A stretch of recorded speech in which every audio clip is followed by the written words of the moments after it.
Hello, my name is Tim, my company is Sports and Touring, and we are Jaguar F-Type specialists.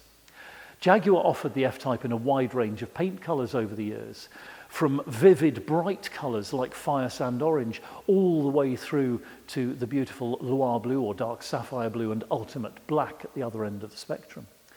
And in that spectrum, the greys are particularly noteworthy because it is the grey shades which arguably show off the form and shape of the F-Type to its best advantage. They really do pick out the beautiful compound curves and reflect the aesthetics and the aerodynamics of the car. And therefore, it's very exciting when a grey car here arrives at Trinley. This one in Eiger grey, it's a low mileage example in stunningly good condition. It's sitting on beautiful Volution or Style 5058 alloy wheels finished in technical grey and diamond turned. And I am very excited indeed to show you around. This second facelift, the major facelift in the life of the F-Type, of course brought about the narrower headlamps, but it also brought this larger front vent arrangement. And with that, by the way, the new F-Type badge there, just under the number plate, you can see that, very subtle, but nonetheless another little mark of this second facelift, along with these beautiful bonnet vents, much more stylized than the vents on the previous cars, but I think they just look superb, the way that they blend in to the line of the bonnet and that power bulge in the middle. It's all very visually appealing, and again echoes the whole essence of the F-Type design of sleek aerodynamics, with just a pinch of Jaguar history to the styling too. I mentioned the wheels, Volution pattern wheels, and look there at the way that the Eiger grey of the bodywork works with the technical grey of the powder-coated areas of the wheels and the diamond-turned face. And then we've gone for red centre caps on these wheels in order just to provide a dot of colour at front and rear. Chrome pack on this car, so the beautiful power vent there in stainless steel looking chrome, as is the outside of the window surround. And I mention that because chrome sometimes can be very bright, but this chrome has that kind of stainless steel look to it. It's a kind of a clinical look and a very sharp and clean and fresh look too. Coming round to the back end of the car, and you can see the spoiler there is in the up position, just to show you how that looks. It articulates upwards at 70 miles an hour when you're driving and then stows again at about 54 miles an hour as you decelerate. And you can see we've got the beautiful chrome Jaguar Leaper badge there in perfect order. And the beautiful rear light cluster as well is another bit of F-Type design that works so brilliantly with the shape of the car, and that had a little revision as well for this facelift. I hope you can see as we go around, the paintwork here is in absolutely splendid order. It is in beautiful condition, smooth, clean, bright. This paintwork has not been abused at all by being put through one of those awful mechanical car washes. This car has clearly been diligently cared for throughout its life, and that's as obvious on the outside as it is on the inside, which is where we're going next. We'll supply the car, of course, with 2 remote key fobs, and to enter the F-Type, just press the button there, the door handle pops out into position and we can open that. And by the way there, do you see the light of the puddle light built into the door handle, which illuminates the ground beside the car as you're getting in and out? And we can start a proper inspection of the cockpit with this door card. I hope you can see it is in beautiful condition. I dare say completely unmarked, unblemished, all looking exactly as it left the factory. We've got the badge there for the Meridian sound system, and being a second facelift car, these are fully electric seats, no manual fore and aft adjustment in them at all. It's all done electrically with motors. There's the tread plate, which is in fine order with the light shining off it, making it look very bright. And then we pan round these lovely sports seats in the cockpit, suede cloth and leather. And the suede cloth, the big benefit of this is that when you get in on a hot day, the car is much cooler than it might be otherwise. And similarly, on a cold day, the suede cloth warms up very rapidly and makes that more comfortable too. Okay, sitting down into the F-Type cockpit, and The first thing you see is this beautiful big display in front of the driver, another feature of the second facelift. And we can then do a proper inspection looking around the cockpit. There's a handy little stowage net there between the two seats. Moving down from that, we've got the armrest here, and inside the cubby hole we've got two USB sockets, a micro SIM card holder should you choose to have live data on the car, and a 12-volt socket as well, so all your electronics are taken care of there. And then we have the cup holders, twin cup holders with a little recess in the middle that takes one of those small drinks cans which you see so often these days. And to move forward and inspect the centre console and so on, we'll fire up the turbocharged 2-litre engine. So my foot is on the brake, my finger is on the start button, and here we go. We'll see the instrument panel come to life. The steering wheel moves down into the driving position there, and the revs settle at about 1,500. That is to protect the catalytic converter as it warms up when the car is started from cold. And then when we switch the climate system on, you'll see the centre air vent there rising majestically up from the dashboard, smoothly and correctly into position. Okay, back to the centre console itself, and here we've got the Eco Stop Start Defeat button to stop the engine turning off at the traffic lights, of course. We've then got the spoiler deployment button there. So I mentioned it goes up and down at certain speeds. You can raise it manually as well, and I'll just lower it and show you that happening there as we pan round and see the spoiler going down through the rear window to the stowed position. Okay, we've then got the traction control off button should you wish to explore the car without the computer stability help, and of course a button for the switched active sports exhaust, the valve in the exhaust system which opens up to give you a throatier exhaust sound. I was just out driving one of the P300s this morning, and with the exhaust valve open it really does give a very entertaining soundtrack. Then the electronic parking brake looks after itself pretty well. Very good hill start assist on it as well. It disengages as you start to move away from where you have stopped and doesn't really require much manual intervention at all. Here we've got the on-off button for the media system and the volume control there as well. And then this beautiful shift stick.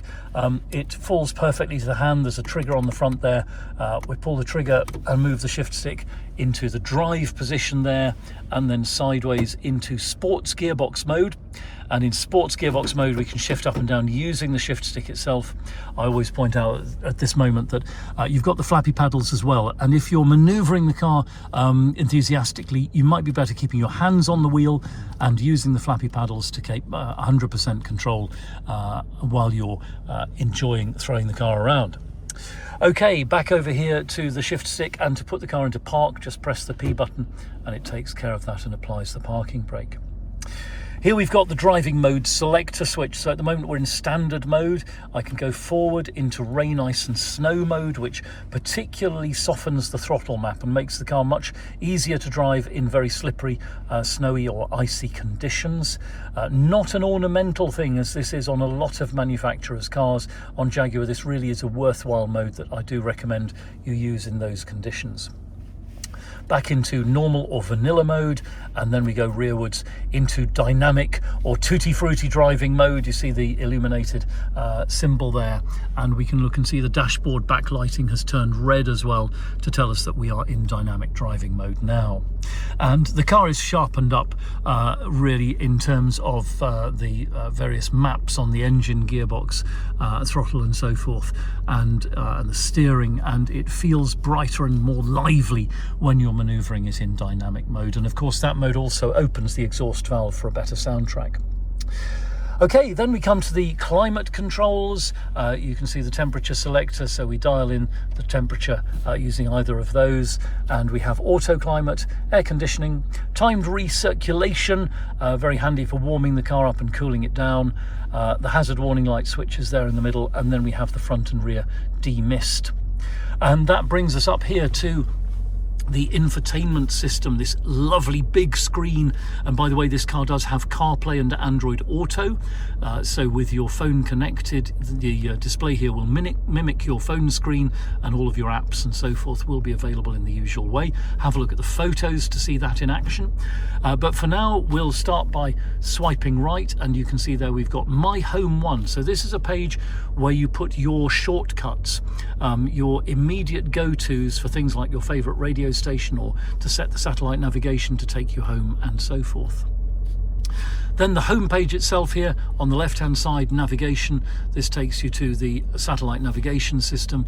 Very crisp and clear, easy to use. The display is very bright and clear, and I get great feedback from people who do use the built-in satellite navigation and find it very functional and indeed.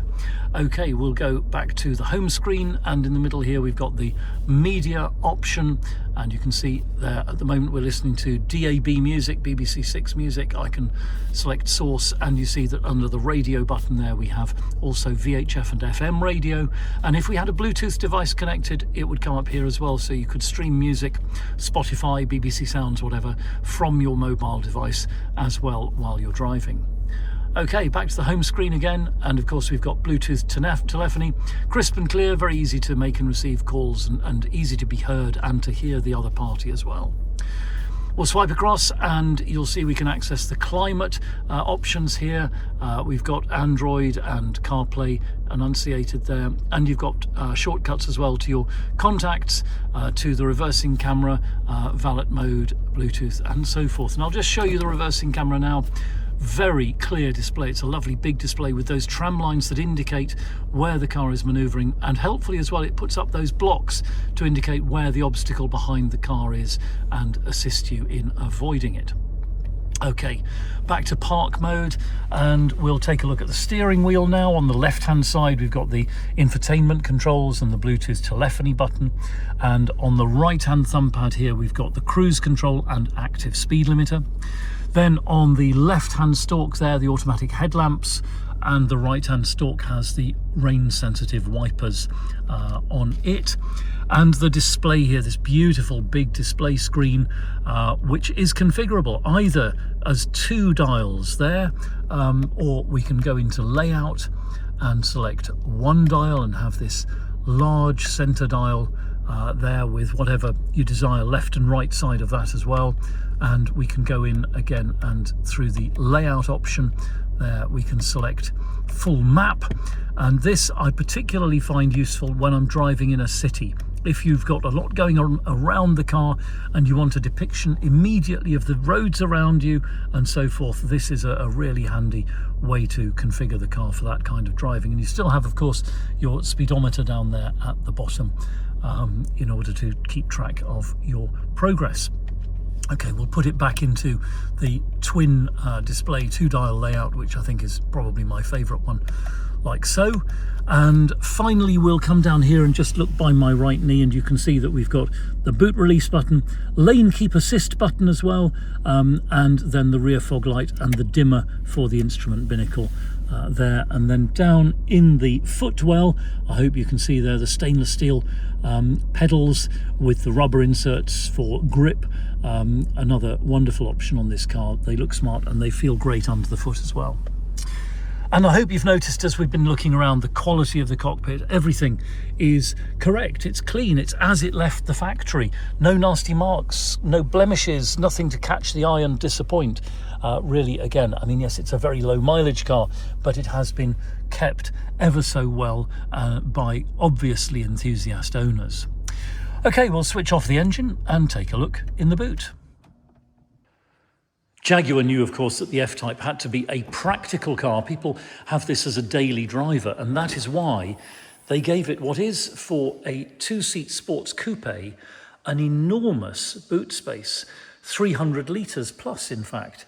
And although it's a slightly unusual shape, so you need to pack soft-sided bags, of course, rather than trying to put hard-sided suitcases in, there is plenty of room here for everything you need. For example, for a long road trip, you can fit your golf clubs in as well. You put them in diagonally like so, and then swing them round so they go across the back end of the boot taking advantage of the fact that the boot space extends behind the rear wheel arch there on either side of the car to give you that additional width. Also under the boot floor, we've got this stowage compartment here, a very handy place to keep your motoring bits and pieces, particularly if you're off to the continent where you have to carry all of that safety gear with you. And again, you can see, I hope, everything crisp and correct, no marks, no blemishes, no stains, no unpleasant smells either in the boot. It's clearly, again, been looked after and not abused in any way. And then we come around to the passenger side of the car, and again, we will see the door card is in fine condition. The tread plate, I dare say, is perfect. And the dashboard, center console, carpet and mat, and again this beautiful sports seat, all in fine order, just as Jaguar intended. Okay, there's one place left to cover now, and that is there under the bonnet while we take a look at the engine. And so there we are, the cover on top of the 2-litre turbocharged Ingenium engine producing 300 PS, just less than 300 horsepower, and driving this F-Type coupe through the 8-speed ZF gearbox. And that, by the way, is one of the most respected gearboxes in automotive engineering. From 0 to 60 in just 5.9 seconds, and onto a top speed of more than twice the UK speed limit at 155 miles per hour. Now, those, of course, are impressive numbers, but this is not a numbers car. The point I always make in our videos at this point is that the F-Type is about the experience you have there, sitting in the driver's seat, and with your hands and feet controlling the car and the car's responses and its progress along the road and your journey and the intoxicating way that the F-Type delivers the experience of that journey in terms of motoring pleasure. The ride is excellent, the handling is impeccable, the performance is superb, and the cost of ownership, I dare say, particularly with the 2-litre turbo, is very reasonable indeed, certainly in a different league to some of the other prestige sports car brands. You can see here, I hope, under the bonnet, everything is in very fine order. It's all crisp and clean as it should be, nothing to remark upon negatively whatsoever. I'll just point out there, by the way, there is the turbocharger nestling down on the offside of the engine. And on these cars, of course, we have this heat shielding on the coolant tank because the turbocharger does get very hot, doing its job of using those exhaust gases to feed the engine with pressurized intake air. Service history, Jaguar main dealers. It's a very low mileage example, of course, and this car has passed all of our inspections without a hitch. It drives perfectly. I've driven it a considerable distance myself, and it's performing exactly as it should, and ready and waiting to delight its next keeper. So thank you very much indeed for watching. It's been a great pleasure to show you this beautiful F-Type. We're Sports and Touring. We're just outside Andover in Hampshire, open 7 days a week by appointment only. You're very welcome to telephone, email or WhatsApp us if you've got any questions, or if you'd like to see the car either in person or by video call. It'll be a pleasure to send you a link to our Google Drive. That's an online folder of higher resolution photos which you can zoom in on, and PDF copies of important documents. If you've got a car to dispose of on your buying journey, we'll give you frank and honest advice about the best way to achieve the maximum value with the minimum inconvenience. And if you'd like to chat about finance, we can do that as well. We're authorised and regulated by the FCA, and we work with a really brilliant broker. Do please take a few moments to read our reviews in Auto Trader. I'm very proud indeed of the things our previous customers say about us. And I'll close by saying thank you again. Feel free to like and subscribe to us here on YouTube, and we will look forward to hearing from you very soon. Contact details are coming next.